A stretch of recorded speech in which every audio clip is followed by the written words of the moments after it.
January 12, 1944.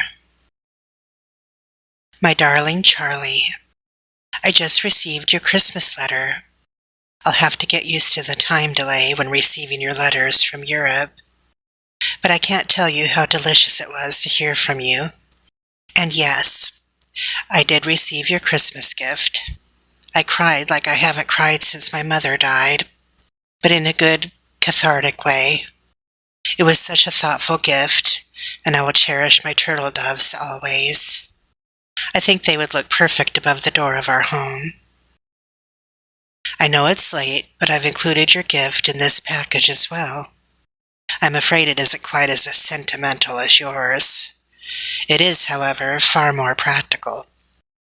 We've been hearing for months and months that our boys need sweaters, gloves, scarves, and anything else we can knit. You can't open a ladies' magazine these days without being bombarded with at least a dozen new knitting patterns. So I finally took it upon myself to learn how to knit, and I made you mittens. The learning how to knit is why they're coming to you so late, I'm afraid. I had to write to Ruby so she could help me convert a woman's pair of these swell convertible mittens into a man's version for you.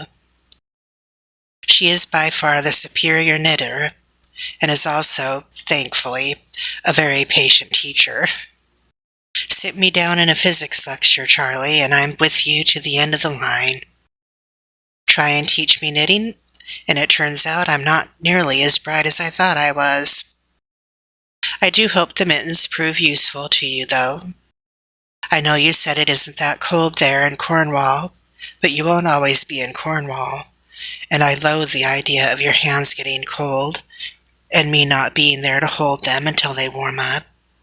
So consider these mittens my way of holding your hands across the ocean, darling. Hopefully the thought of the giver will bring you a little extra warmth as well. Christmas in Boston was wonderful, by the way. I very much want to get to know your mother better, so I was grateful for the opportunity. And Charlie, it was so beautiful. All that snow and all those colonial houses with the Christmas candles twinkling in the windows. I haven't seen anything so inviting and festive since my father took Ruby and me to London for Christmas the year before the war began. Your mother is a dear. I can see now why you turned out so exceptionally. What with her, Aunt Jane, and Uncle Frank all looking after you.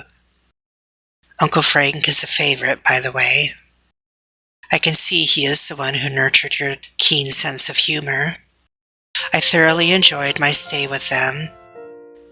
It was not only heartwarming to feel close to you by being in the home you were raised in, but it was also very illuminating in quite, well, unexpected ways. I hope very much to discuss my findings with you when this war is over and you come home to me. Work is going well. It's a bit more involved and challenging than I'm used to, which I welcome, of course. It gets my mind off missing you so desperately. Since the General hasn't needed me as much while he's been in London, I've been working a little with General Abram Stokes. He's a longtime friend of my father's, who also happens to be Lieutenant General Leslie R. Groves's right-hand man.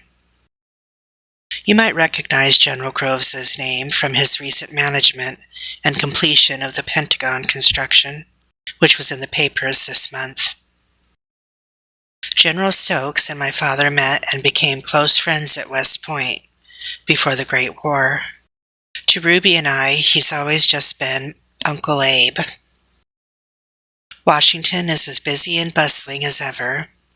The only consolation I have, which really isn't comforting at all, is from the General.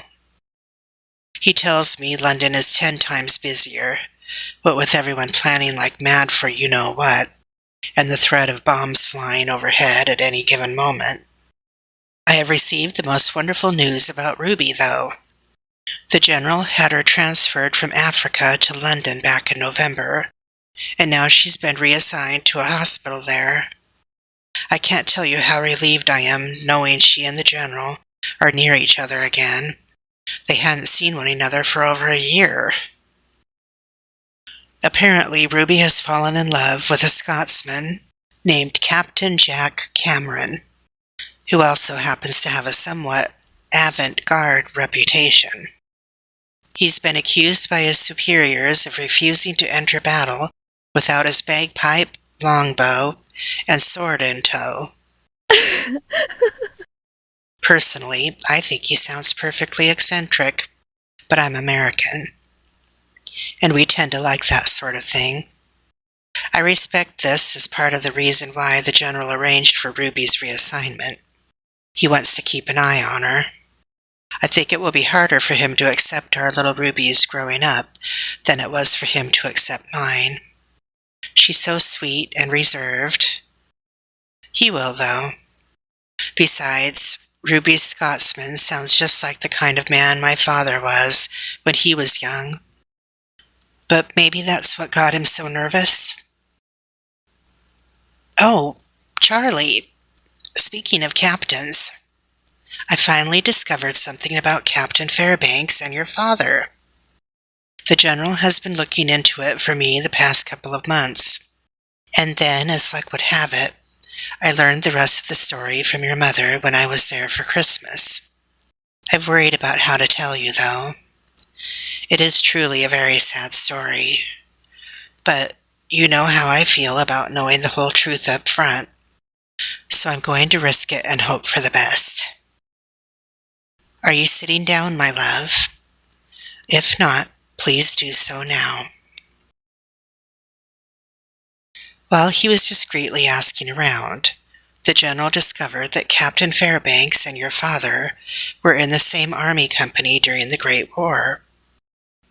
Both were appointed CIP agents in their company under the orders of Colonel Ralph Van Dieman. He was the head and founder of the CIP.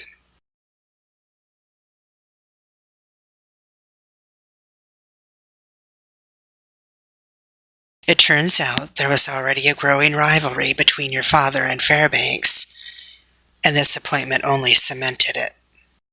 After they were stationed in Europe, they were given an espionage mission to retrieve sensitive information from the Germans concerning the Battle of Amiens. They were thwarted, and your father saved Captain Fairbanks' life. However, your father was captured by the Germans and taken as a POW in the process. The first your mother ever heard of Fairbanks was when he came to see her right after you were born. He was looking for your father and wanted to bury the hatchet, so to speak, by properly thanking him for saving his life. It was left to your mother to tell him that your father, in his weakened state after being a POW, had returned home only to succumb to the Spanish influenza. The news upset Captain Fairbanks so much that he broke down and wept bitterly right there in front of her. He wouldn't stop saying how sorry he was, believed that it was his fault, that had your father, with his strength and stature, not been weakened by his time as a POW, would have never succumbed to something like the flu. Of course, there are plenty of accounts from the pandemic that contradict this.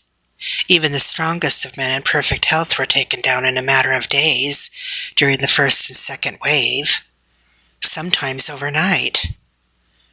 Your mother tried to remind him of this, but the captain wouldn't be comforted. When I heard this story, I was puzzled. I couldn't understand why Captain Fairbanks has been so hard on you all these months, especially when your father saved his life. But then I began to wonder if perhaps it could be his way of paying his debt to your father. You know how it is with some fathers and sons. The way fathers show their love by being harder and expecting more from their sons in order to give them a better chance at success than they had themselves. Perhaps he's trying to save your life in the only way he knows how. Perhaps he's so hard on you because he's preparing you for what lies ahead, and by doing that, He's repaying his debt to your father in the only way he can. Either way, it's a tragic story for all of you. Your mother was right when she said your father's fate was no one's fault. I can't help feeling sorry for Captain Fairbanks. Over 20 years of having to live with the guilt of your father's death on his conscience. I know he's not your favorite person, but he is undeniably a good man and an exceptional military leader.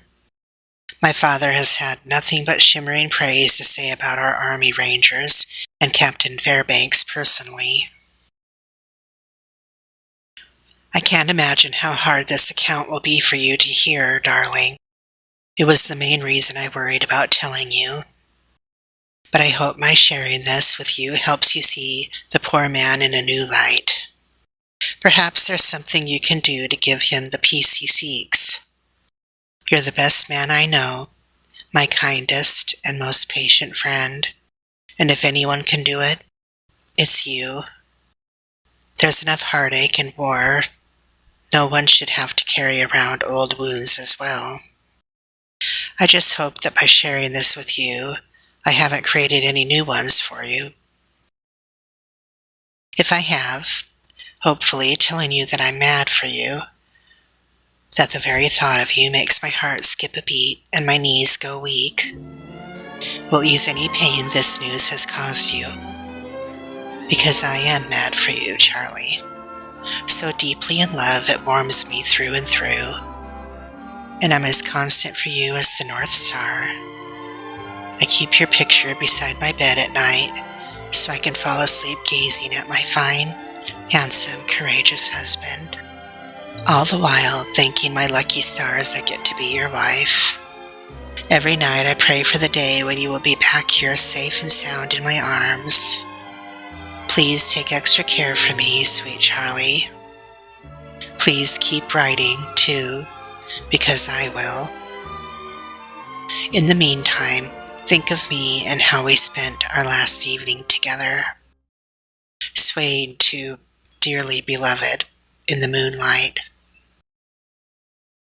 I'll be dreaming of you tonight, my darling. All my love and the most passionate of kisses. Your Sugar Rose.